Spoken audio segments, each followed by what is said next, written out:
Capítulo 1. No começo a palavra já existia. A palavra estava voltada para Deus, e a palavra era Deus.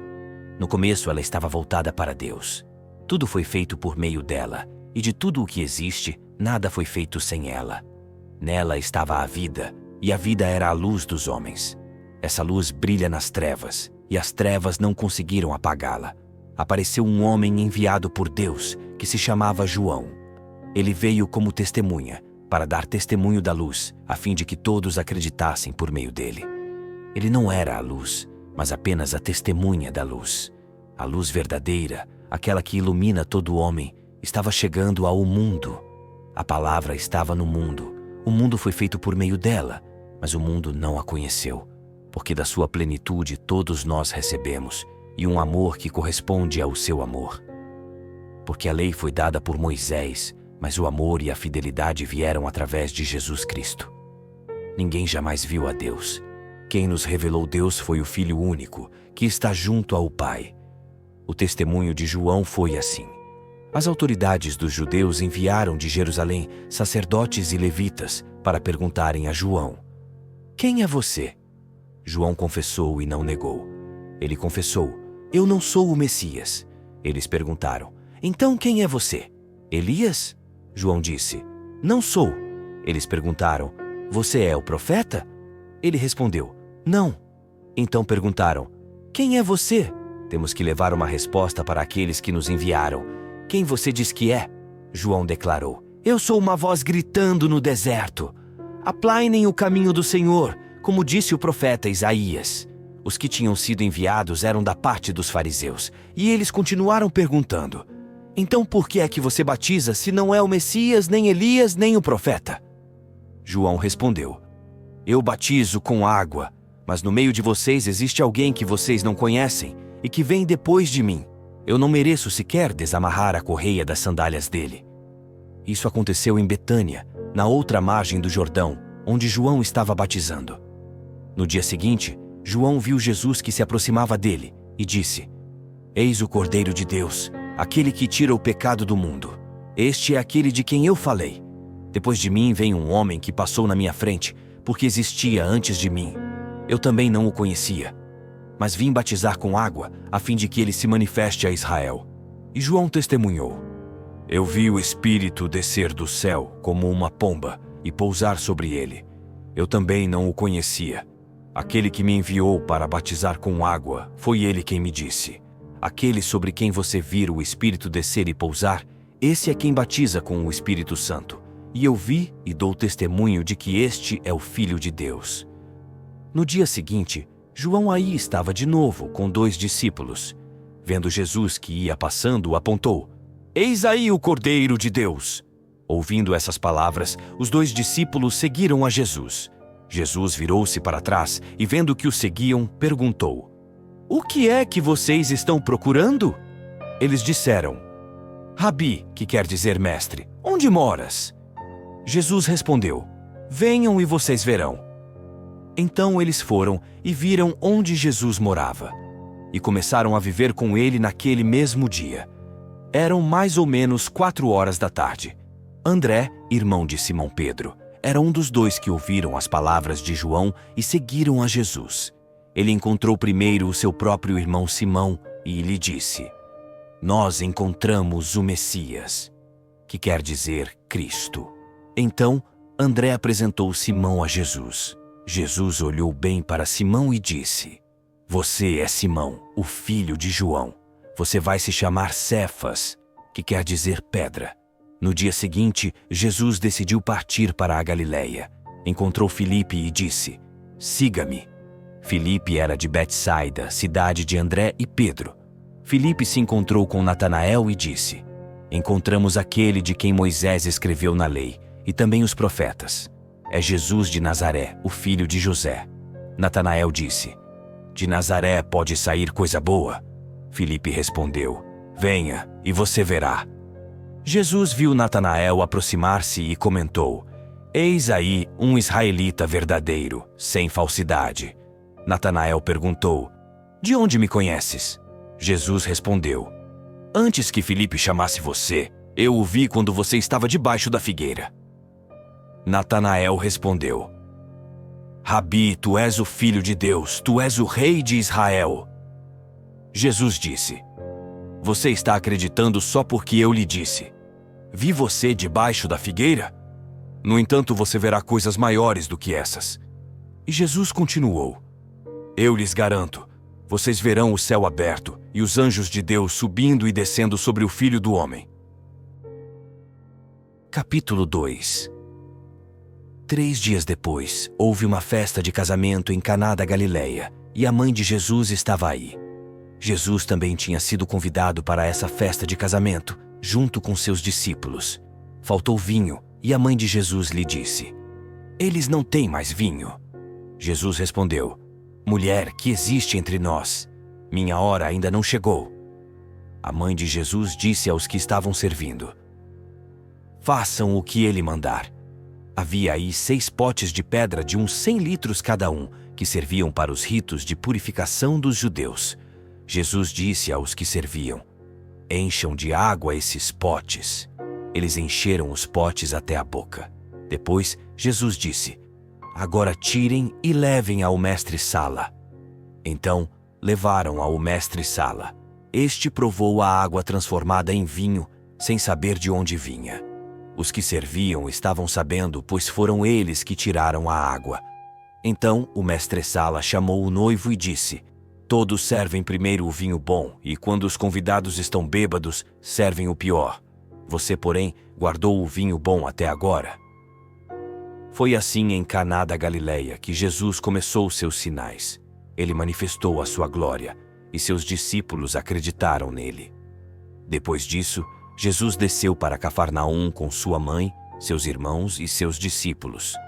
E aí ficaram apenas alguns dias. A Páscoa dos judeus estava próxima e Jesus subiu para Jerusalém. No templo, Jesus encontrou os vendedores de bois, ovelhas e pombas e os cambistas sentados.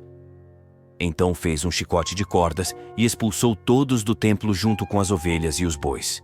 Esparramou as moedas e derrubou as mesas dos cambistas. E disse aos que vendiam pombas: Tirem isso daqui, não transformem a casa de meu pai num mercado. Seus discípulos se lembraram do que diz a Escritura: O zelo pela tua casa me consome. Então os dirigentes dos judeus perguntaram a Jesus: Que sinal nos mostras para agires assim? Jesus respondeu: Destruam esse templo, e em 3 dias eu o levantarei. Os dirigentes dos judeus disseram: A construção desse templo demorou 46 anos, e tu o levantarás em 3 dias? Mas o templo de que Jesus falava era o seu corpo. Quando ele ressuscitou, os discípulos se lembraram do que Jesus tinha dito e acreditaram na Escritura e na palavra de Jesus. Jesus estava em Jerusalém durante a festa da Páscoa. Vendo os sinais que ele fazia, muitos acreditaram no seu nome. Mas Jesus não confiava neles, pois conhecia a todos. Ele não precisava de informações a respeito de ninguém, porque conhecia o homem por dentro. Capítulo 3. Entre os fariseus havia um homem chamado Nicodemos. Era um judeu importante. Ele foi encontrar-se de noite com Jesus e disse: Rabi, sabemos que tu és um mestre vindo da parte de Deus. Realmente ninguém pode realizar os sinais que tu fazes, se Deus não está com ele. Jesus respondeu: Eu garanto a você, se alguém não nasce do alto, não poderá ver o reino de Deus. Nicodemos disse: Como é que um homem pode nascer de novo se já é velho? Poderá entrar outra vez no ventre de sua mãe e nascer? Jesus respondeu: Eu garanto a você, ninguém pode entrar no reino de Deus se não nasce da água e do Espírito. Quem nasce da carne é carne, quem nasce do Espírito é Espírito. Não se espante se eu digo que é preciso vocês nascerem do alto. O vento sopra onde quer, você ouve o barulho, mas não sabe de onde ele vem nem para onde vai. Acontece a mesma coisa com quem nasceu do Espírito. Nicodemos perguntou: Como é que isso pode acontecer? Jesus respondeu: Você é o mestre em Israel e não sabe essas coisas? Eu garanto a você, nós falamos aquilo que sabemos e damos testemunho daquilo que vimos, Mas apesar disso, vocês não aceitam o nosso testemunho. Se vocês não acreditam quando eu falo sobre as coisas da terra, como poderão acreditar quando eu lhes falar das coisas do céu? Ninguém subiu ao céu, a não ser aquele que desceu do céu, o Filho do Homem. Assim como Moisés levantou a serpente no deserto, do mesmo modo é preciso que o Filho do Homem seja levantado. Assim, todo aquele que acreditar nele terá vida eterna. Pois Deus amou de tal forma o mundo, que entregou o seu Filho único, para que todo o que nele acredita não morra, mas tenha vida eterna. De fato, Deus enviou o seu Filho ao mundo, não para condenar o mundo, e sim para que o mundo seja salvo por meio dele. Quem acredita nele não está condenado. Quem não acredita já está condenado, porque não acreditou no nome do Filho único de Deus. O julgamento é este: a luz veio ao mundo, mas os homens preferiram as trevas à luz, porque suas ações eram más. Quem pratica o mal tem ódio da luz e não se aproxima da luz, para que suas ações não sejam desmascaradas. Mas quem age conforme a verdade se aproxima da luz, para que suas ações sejam vistas, porque são feitas como Deus quer. Depois disso, Jesus foi para a região da Judéia com seus discípulos. Ficou aí com eles e batizava. João também estava batizando em Enom, perto de Salim, onde havia bastante água. As pessoas iam e eram batizadas. João ainda não tinha sido preso. Então começou uma discussão entre os discípulos de João e um judeu sobre a purificação. Eles foram a João e disseram: Rabi, aquele que estava com você na outra margem do Jordão, e do qual você deu testemunho, agora ele está batizando e todos correm para ele. E João respondeu: Ninguém pode receber alguma coisa se esta não lhe for dada do céu. Vocês mesmos são testemunhas daquilo que eu disse. Eu não sou o Messias, mas fui enviado na frente dele. É o noivo que recebe a noiva, e o amigo que está aí esperando se enche de alegria quando ouve a voz do noivo. Esta é a minha alegria, e ela é muito grande. É preciso que ele cresça e eu diminua. Aquele que vem do alto está acima de todos. Quem é da terra pertence à terra e fala como terrestre. Aquele que vem do céu dá testemunho daquilo que viu e ouviu, mas ninguém aceita o seu testemunho. E quem aceita o seu testemunho comprova que Deus é verdadeiro. De fato, aquele que Deus enviou fala as palavras de Deus, porque Deus lhe dá o Espírito sem medida. O Pai ama o Filho e entregou tudo em sua mão. Aquele que acredita no Filho possui vida eterna. Quem rejeita o Filho nunca verá a vida, pois a ira de Deus permanece sobre ele. Capítulo 4. Os fariseus ficaram sabendo que Jesus atraía discípulos e batizava mais do que João. Na verdade, não era Jesus que batizava, mas os seus discípulos. Ao saber disso, Jesus deixou a Judéia e foi de novo para a Galileia. Jesus tinha que atravessar a Samaria. Chegou então a uma cidade da Samaria chamada Sicar, perto do campo que Jacó tinha dado ao seu filho José. Aí ficava a fonte de Jacó. Cansado da viagem, Jesus sentou-se junto à fonte. Era quase meio-dia. Então chegou uma mulher da Samaria para tirar água. Jesus lhe pediu: Dê-me de beber. Os discípulos tinham ido à cidade para comprar mantimentos. A samaritana perguntou: Como é que tu, sendo judeu, pedes de beber a mim, que sou samaritana? De fato, os judeus não se dão bem com os samaritanos. Jesus respondeu: Se você conhecesse o dom de Deus e quem lhe está pedindo de beber, você é que lhe pediria, e ele daria a você água viva. A mulher disse a Jesus: Senhor, não tens um balde e o poço é fundo. De onde vais tirar a água viva? Certamente não pretendes ser maior do que o nosso pai Jacó, que nos deu este poço e do qual ele bebeu junto com seus filhos e animais. Jesus respondeu: Quem bebe desta água vai ter sede de novo, mas aquele que beber a água que eu vou dar, esse nunca mais terá sede, e a água que eu lhe darei vai se tornar dentro dele uma fonte de água que jorra para a vida eterna. A mulher disse a Jesus: Senhor, dá-me dessa água, para que eu não tenha mais sede, nem precise vir aqui para tirar. Jesus disse à samaritana: Vá chamar o seu marido e volte aqui. A mulher respondeu: Eu não tenho marido. Jesus disse: Você tem razão ao dizer que não tem marido. De fato, você teve 5 maridos, E o homem que você tem agora não é seu marido. Nisso você falou a verdade. A mulher então disse a Jesus: Senhor, vejo que és profeta. Os nossos pais adoraram a Deus nesta montanha, e vocês judeus dizem que é em Jerusalém o lugar onde se deve adorar. Jesus disse: Mulher, acredite em mim, está chegando a hora em que não adorarão o Pai, nem sobre esta montanha, nem em Jerusalém. Vocês adoram o que não conhecem, nós adoramos o que conhecemos, porque a salvação vem dos judeus. Mas está chegando a hora, e é agora, em que os verdadeiros adoradores vão adorar o Pai em espírito e verdade, porque são estes os adoradores que o Pai procura. Deus é espírito, e aqueles que o adoram devem adorá-lo em espírito e verdade. A mulher disse a Jesus: Eu sei que vai chegar um Messias, aquele que se chama Cristo, e quando chegar, ele nos vai mostrar todas as coisas. Jesus disse: Esse Messias sou eu, que estou falando com você. Nesse momento, os discípulos de Jesus chegaram e ficaram admirados de ver Jesus falando com uma mulher, mas ninguém perguntou o que ele queria ou por que ele estava conversando com a mulher. Então a mulher deixou o balde, foi para a cidade e disse para as pessoas: Venham ver um homem que me disse tudo o que eu fiz. Será que ele não é o Messias? O pessoal saiu da cidade e foi ao encontro de Jesus. Enquanto isso, os discípulos insistiam com Jesus, dizendo: Mestre, come alguma coisa. Jesus disse: Eu tenho um alimento para comer que vocês não conhecem. Os discípulos comentavam: Será que alguém trouxe alguma coisa para ele comer?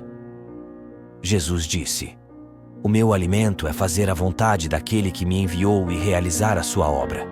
Vocês não dizem que faltam 4 meses para a colheita? Pois eu digo a vocês: ergam os olhos e olhem os campos. Já estão dourados para a colheita. Aquele que colhe recebe desde já o salário e recolhe fruto para a vida eterna. Desse modo, aquele que semeia se alegra junto com aquele que colhe. Na verdade, é como diz o provérbio: um semeia e outro colhe.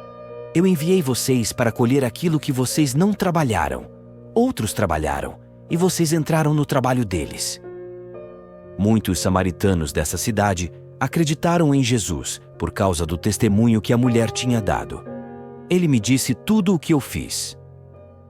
Os samaritanos, então, foram ao encontro de Jesus e lhe pediram que ficasse com eles. E Jesus ficou aí 2 dias. Muitas outras pessoas acreditaram em Jesus ao ouvir sua palavra. E diziam à mulher: Já não acreditamos por causa daquilo que você disse. Agora, nós mesmos ouvimos e sabemos que este é, de fato, o Salvador do mundo. 2 dias depois, Jesus foi para a Galileia, mas o próprio Jesus tinha declarado: Um profeta nunca é bem recebido em sua própria terra. Entretanto, quando ele chegou à Galileia, os galileus o receberam bem, porque tinham visto tudo o que Jesus havia feito em Jerusalém durante a festa, pois eles também tinham ido à festa. Jesus voltou para Caná da Galileia, onde havia transformado a água em vinho. Ora, em Cafarnaum havia um funcionário do rei que tinha um filho doente. Ele ouviu dizer que Jesus tinha ido da Judeia para a Galileia. Saiu ao encontro de Jesus e lhe pediu que fosse a Cafarnaum curar seu filho que estava morrendo. Jesus disse-lhe: Se vocês não veem sinais e prodígios, vocês não acreditam. O funcionário do rei disse: Senhor, desce antes que meu filho morra. Jesus disse-lhe: Pode ir, seu filho está vivo. O homem acreditou na palavra de Jesus e foi embora. Enquanto descia para Cafarnaum, seus empregados foram ao seu encontro e disseram: Seu filho está vivo. O funcionário perguntou a que horas o menino tinha melhorado. Eles responderam: A febre desapareceu ontem pela 1h da tarde. O pai percebeu que tinha sido exatamente na mesma hora em que Jesus lhe havia dito: Seu filho está vivo. Então ele acreditou juntamente com toda a sua família. Esse foi o segundo sinal de Jesus. Foi realizado quando ele voltou da Judeia para a Galileia.